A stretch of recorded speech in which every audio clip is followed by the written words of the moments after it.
This video goes along with the practice set on unit circles, and this question is the exact same one. It's like right below the QR code. I feel like this question comes up enough on the Regents, and if you know like the process, it should be an easy. So what does it say? What's the value of tangent of theta when sine of theta equals 2 or 5, and I know my theta or my angle is in quadrant 2? So I'm just going to start by doing what I know, right? So I know, right, I got a coordinate grid, and I know my angle, right, starting always from the origin is going to go into quadrant 2. So it's going to go into quadrant 2. Doesn't matter what the angle looks like, because once I have this angle, right, I'm basically just drawing, I'm turning it into a right triangle, right? So I got my triangle made, and then a little reminder, right, is just whenever I'm thinking about sines, I know all my sines are going to be positive in quadrant 1, and quadrant 2, only the sine value is positive. Quadrant 3, the tangent, and then only cosine is positive, right? So that we got to remember that. And then I'm going to use the fact that I know, right, the sine of an angle equals the opposite, right? So my opposite is 2 over my hypotenuse, which is 5. That leaves me with my adjacent is my unknown, right? So I want to find that.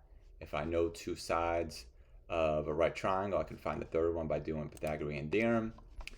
A squared plus b squared, right? So I'm just going to say 2 squared plus x squared equals what? My hypotenuse squared, 5 squared. Square those, 4 plus x squared equals 25. Subtract 4 from both sides. I'm left with x squared equals 21. And then to finish it off by taking the square root. So now x equals, I'm just going to keep it as radical 21 because I want the exact value, right? And since this isn't a perfect square, I'm just going to keep it at radical 21. I can come back. Now I know, right, my adjacent side is radical 21.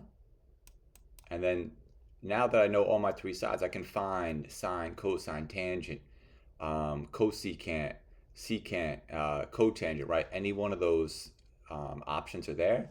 So I know I'm looking for tangent, which is opposite over adjacent. So that's good, would be 2 all over radical 21, right? But I can't choose answer choice 4 because I got to think about, well, what is my sine of tangent when I'm in quadrant 2, right? I know only sine is positive in quadrant 2, so that means tangent, cosine are going to be negative, so I have to make sure I add the negative. Only answer choice number 3. Hope this helps.